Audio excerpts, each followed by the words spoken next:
A man stood before an army of thousands, knowing victory was impossible without divine intervention. So he made a promise to God, a vow so desperate, so absolute, that it would haunt him for the rest of his life. "If you give me victory," he prayed, "I will sacrifice whatever comes out of my house to meet me when I return." God gave him the victory. The enemy was crushed. The nation was saved. And when Jephthah returned home as a conquering hero, the first thing that came running out of his house wasn't a servant. It wasn't an animal. It was his daughter, his only child, dancing with joy to celebrate her father's triumph. And in that moment, Jephthah's victory turned to ashes, because a promise made to God cannot be broken, even when it costs you everything. But here's what makes this story even more devastating. Jephthah wasn't born a hero. He was born rejected, cast out by his own family, driven into the wilderness because his mother was a prostitute. He was the son nobody wanted, until God needed a warrior. Then suddenly, the rejected son became Israel's only hope. His name was Jephthah. And there's something about his story that will shatter everything you think you know about God's calling on the rejected. So stay with me, because the story of the man who made an impossible vow begins now. To understand Jephthah, we need to go back to the beginning, to a house in Gilead, where a boy grew up knowing he didn't belong. Imagine the scene: a stone house at the edge of town, morning sunlight streaming through narrow windows, illuminating dust particles dancing in the air, the smell of bread baking in clay ovens, the sound of sheep bleating in nearby pens, a typical household in ancient Israel. Except for one thing, Jephthah was different. The Bible records it plainly in the book of Judges, chapter 11, verse 1. "Now Jephthah the Gileadite was a mighty man of valor, and he was the son of a harlot, and Gilead begat Jephthah." That single fact defined his entire childhood. His half-brothers, the legitimate sons born to Gilead's wife, never let him forget where he came from. Every meal, every gathering, every family decision, he was reminded that he was less than, that he didn't truly belong. Can you imagine growing up like that? Being punished every day for something you had no control over? You didn't choose your mother, you didn't choose your birth, but society had already decided your worth before you could even speak. Jephthah learned early that rejection doesn't need a reason, it just needs an excuse. And when Gilead died, the brothers saw their opportunity. The book of Judges, chapter 11, verse 2, records what happened. "And Gilead's wife bare him sons, and his wife's sons grew up, and they thrust out Jephthah, and said unto him, Thou shalt not inherit in our father's house, for thou art the son of a strange woman." Picture that moment, the brothers standing together, united in their cruelty. Jephthah alone, outnumbered, powerless. The accusation hanging in the air like smoke. "You don't belong here." They didn't just deny him an inheritance. They expelled him, cast him out, drove him away like a stray dog, and Jephthah left. He fled to the land of Tob, a region east of Gilead, a place where outcasts gathered, a place where questions about your past didn't matter as much as your ability to survive. And there, something remarkable happened. The book of Judges, chapter 11, verse 3 says, "Then Jephthah fled from his brethren, and dwelt in the land of Tob, and there were gathered vain men to Jephthah, and went out with him." Jephthah the reject became Jephthah the leader. The boy with no family built his own band of brothers. The son deemed worthless became a commander of warriors. He didn't have a pedigree, he didn't have status, but he had something his brothers never possessed, the ability to lead men who had nothing left to lose. And God was watching, preparing, waiting for the moment when Israel would need the man they had thrown away. Years passed. Jephthah built his reputation in Tob as a fierce warrior and a brilliant tactician. Meanwhile, back in Gilead, trouble was brewing. The Ammonites, descendants of Lot, through an incestuous relationship, had been oppressing Israel for 18 years. The book of Judges, chapter 10, verse 8 tells us, "And that year they vexed and oppressed the children of Israel." 18 years, all the children of Israel that were on the other side Jordan in the land of the Amorites, which is in Gilead. Their king claimed that Israel had stolen Ammonite land generations earlier and now demanded it back. The elders of Gilead were desperate. They assembled their army, but they had no one to lead them. No one with the military skill to face the Ammonite threat. No one brave enough to command in impossible circumstances. And then someone said the name they'd spent years trying to forget, Jephthah. Picture the elders' council meeting, old men sitting in a circle, their faces lined with worry. The weight of 18 years of oppression pressing down on every decision. They had tried everything else. Now they were left with one option, the man they had rejected. So they sent messengers to Tob. The book of Judges, chapter 11, verses 5 and 6.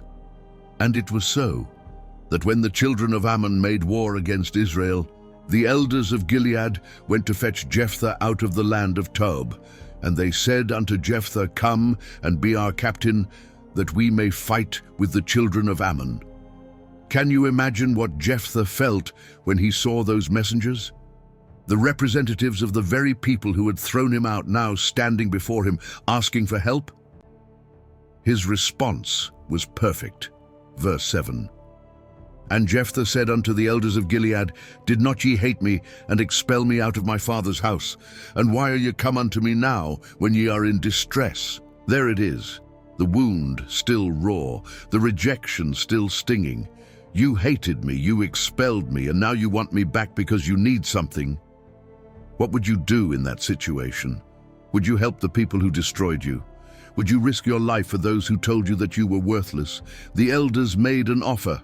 Verse 8, And the elders of Gilead said unto Jephthah, Therefore we turn again to thee now, that thou mayest go with us and fight against the children of Ammon, and be our head over all the inhabitants of Gilead. Not just a commander, head over all Gilead. The rejected son would become the ruler. Jephthah negotiated shrewdly. Verse 9, And Jephthah said unto the elders of Gilead, If ye bring me home again to fight against the children of Ammon, and the Lord deliver them before me, shall I be your head? He wasn't going to be used and discarded again. This time the terms would be clear. The elders agreed and made their promise before God. Jephthah returned to Gilead. The outcast came home, but not as a beggar, as a leader. He immediately demonstrated his wisdom.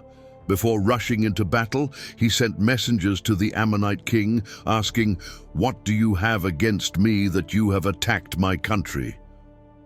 The king responded with a claim about stolen land, and Jephthah delivered one of the most brilliant diplomatic speeches in the Old Testament. He laid out 300 years of history, demolished the Ammonite argument piece by piece, and declared, I have not wronged you, but you are doing me wrong by waging war against me. Let the Lord, the judge, decide the dispute today between the Israelites and the Ammonites. This wasn't just military strength, this was intelligence, strategy, legal reasoning. But the Ammonite king refused to listen. War was inevitable. And now Jephthah faced the moment that would define his legacy forever. He had the command, he had the army. But did he have the faith that God would deliver victory? Have you ever been in a position where you knew the odds were against you? Where you knew that unless God intervened, you would fail? That's exactly where Jephthah stood. And what he did next would change everything. Before we continue, if this story is stirring something inside you, if you're beginning to see that rejection doesn't disqualify you from God's purpose, take a moment to like this video and subscribe to the channel, because what happens next will reveal something powerful about desperate vows and their consequences. And you'll want more stories like this, stories of biblical characters who prove that God uses the broken, the rejected, the unlikely. Stories that show you that your past doesn't determine your calling. Standing before his army, with the Ammonite forces waiting across the valley, Jephthah did something that reveals both his faith and his humanity. He made a vow to God. The book of Judges, chapter 11, verses 30 and 31. And Jephthah vowed a vow unto the Lord, and said, If thou shalt without fail deliver the children of Ammon into mine hands, then it shall be that whatsoever cometh forth of the doors of my house to meet me, when I return in peace from the children of Ammon, shall surely be the Lord's. And I will offer it up for a burnt offering. This wasn't a casual prayer. This was a binding covenant.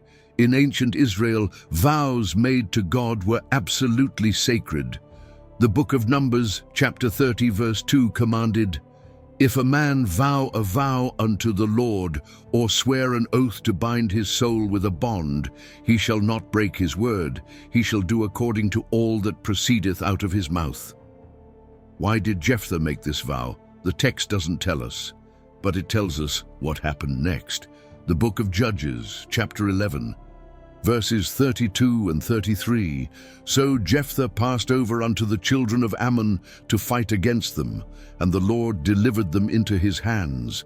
And he smote them from Aroer, even till thou come to Minnith, even 20 cities, and unto the plain of the vineyards, with a very great slaughter. Thus the children of Ammon were subdued before the children of Israel. Complete, overwhelming victory. The Ammonites were crushed. The oppression ended. Jephthah had done what no one else could do. The rejected son had saved the nation, and then he rode home. Picture him approaching Mizpah in vivid cinematic detail, the sun bleeding red and gold across the desert horizon. Dust rising in golden clouds behind the marching army, his armor still warm from battle, bronze dented and scratched. The metallic taste of exhaustion mixed with triumph in his mouth, thousands of soldiers' voices rising in victory chants behind him, the rhythmic thunder of boots shaking the dry earth, smoke from celebration fires already curling into the evening sky, women's ululations piercing the air, sharp and joyful, his heart pounding, relief, pride, exhaustion, homecoming, the familiar outline of his house growing larger with each step. He approaches the doorway. Behind him, the nation celebrates. Before him, home awaits. Everything he was denied, honor, respect, belonging, has finally been given. And then he sees movement at the entrance, a figure bursting forth, timbrels ringing like silver bells, feet dancing, his daughter, his only child, radiating pure joy. The book of Judges, chapter 11, verse 34. And Jephthah came to Mizpah unto his house, and behold, his daughter came out to meet him with timbrels and with dances, and she was his only child. Beside her he had neither son nor daughter. And in that instant, Jephthah's world collapses. His legs buckle. His chest constricts like iron bands tightening. Blood drains from his face. Cold sweat breaks across his back. The victory chants behind him fade to white noise. His hands begin to tremble. The words of his vow echo like thunder in his skull. Whatever comes out of my house.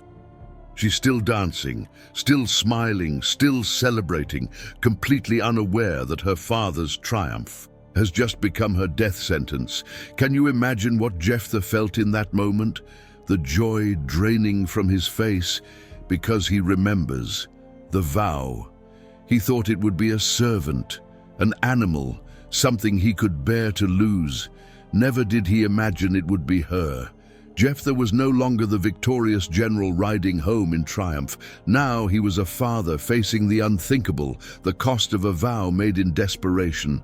Not because God demanded this sacrifice, not because the victory required this price, but because Jephthah had tried to bargain with a God who had already promised victory. The Spirit of the Lord had already come upon him before the vow. The book of Judges, chapter 11, verse 29, tells us this clearly.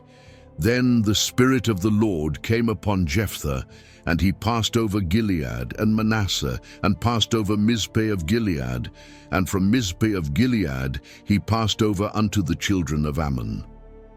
The victory was already assured, the vow was unnecessary, and now it would cost him everything. Verse 35.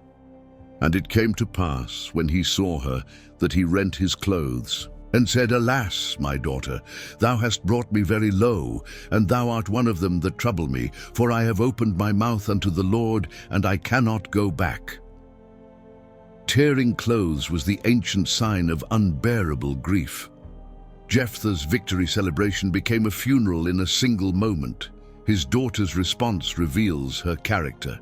Verse 36, And she said unto him, My father, if thou hast opened thy mouth unto the Lord, do to me according to that which hath proceeded out of thy mouth, forasmuch as the Lord hath taken vengeance.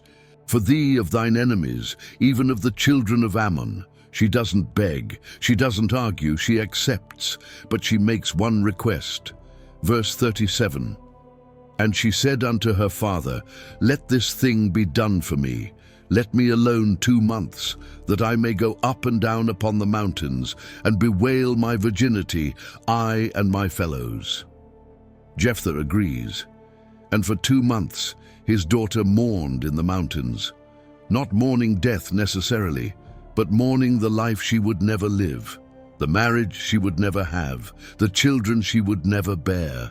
And when the 2 months ended, verse 39 records, And it came to pass at the end of 2 months that she returned unto her father, who did with her according to his vow which he had vowed.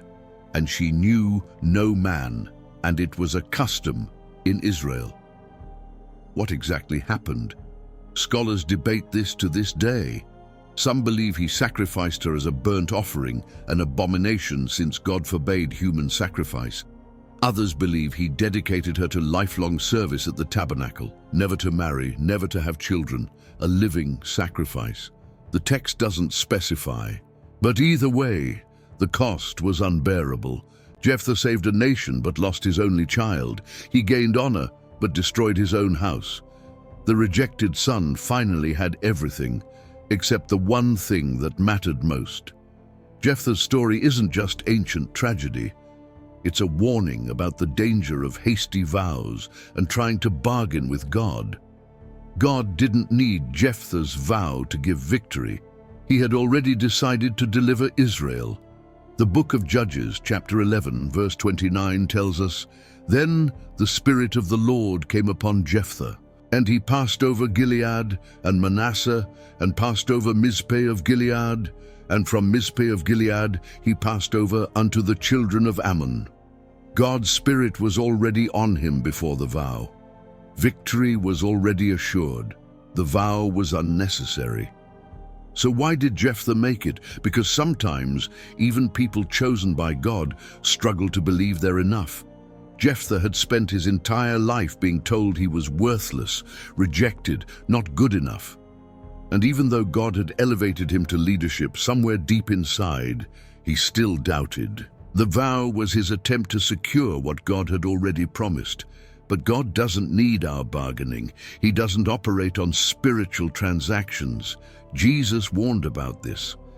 The Gospel, according to Matthew chapter 5, verses 33 through 37, teaches, Again ye have heard that it hath been said by them of old time, Thou shalt not forswear thyself, but shalt perform unto the Lord thine oaths. But I say unto you, swear not at all, neither by heaven, for it is God's throne, nor by the earth, for it is his footstool, neither by Jerusalem, for it is the city of the great King. Neither shalt thou swear by thy head, because thou canst not make one hair white or black. But let your communication be, Yea, yea, nay, nay, for whatsoever is more than these cometh of evil. And here's what makes this even more powerful. Jephthah tried to bargain with God and lost his child. But God gave his own son freely without any bargaining. The Epistle to the Romans chapter 5 verse 8 declares, But God commendeth his love toward us, in that while we were yet sinners, Christ died for us. Jephthah's vow said, God, if you give me victory, then I will give you something. Jesus' sacrifice said, while you were still my enemy, I gave myself for you. No conditions, no bargaining, just love. Jephthah made a vow in desperation. Jesus fulfilled a covenant in love. Jephthah's sacrifice was flawed and tragic. Jesus' sacrifice was perfect and redemptive. This is the difference between religion and gospel. Religion says, I'll give you something to earn your favor. Gospel says, God already gave everything to earn yours. God could have taught this lesson through someone less sympathetic, but he chose Jephthah, a man whose rejection was real, whose pain was legitimate, whose rise was extraordinary. Why? Because God doesn't measure our worth by our origin. He doesn't judge us by circumstances of birth. He doesn't disqualify us because others rejected us. The Epistle to the Hebrews, chapter 11, verse 32, lists Jephthah among the heroes of faith. And what shall I more say? For the time would fail me to tell of Gideon, and of Barak, and of Samson, and of Jephthah, of David also, and Samuel, and of the prophets. Despite his tragic mistake, despite the devastating cost, God remembers him as a man of faith. That means your past, no matter how painful, how shameful, how rejected you've been, doesn't determine your calling. God uses the rejected. He elevates the outcast. He chooses the unlikely. But he also warns us, don't make rash promises in desperation. Don't bargain with a God who's already committed to your victory. Trust him, simply trust him. So what do we learn from Jephthah? First, rejection by people doesn't mean rejection by God. Jephthah was thrown out, cast aside, deemed worthless. But God saw a warrior, a leader, a deliverer. If you've been rejected by family, by society, by the church, remember, human rejection doesn't determine divine calling. God specializes in using the people everyone else discarded. Second, God doesn't need your desperate bargaining. Jephthah's vow came from insecurity. He wanted to guarantee God's favor. But God's Spirit was already on him. Victory was already assured. What does this look like today? It's the person who says, God, if you heal my marriage, I'll serve you forever. It's the parent who promises, God, if you save my child, I'll never sin again. It's the believer who bargains. God, if you give me this job, I'll tithe 20%. These vows come from fear, not faith. God doesn't want your desperate promises. He wants your trust. Finally, words spoken to God carry weight. Jephthah learned the hard way that vows made in desperation still bind.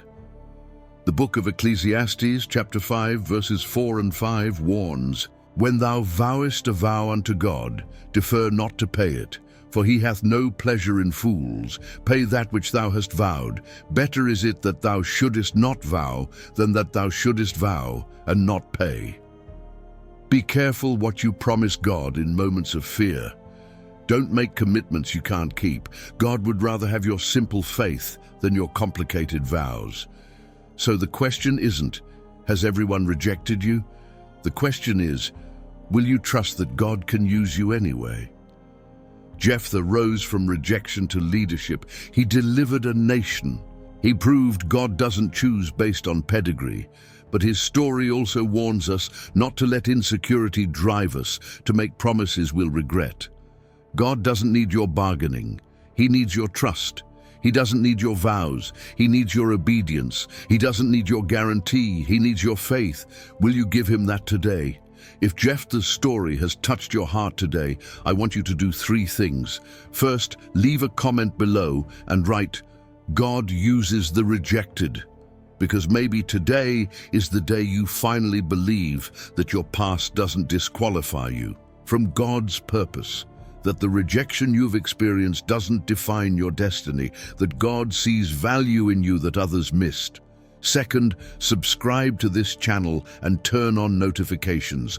Every week we bring you Forgotten biblical characters with life-changing lessons, real stories of flawed people and a faithful God. Messages that prove God uses the broken, the rejected, the unlikely.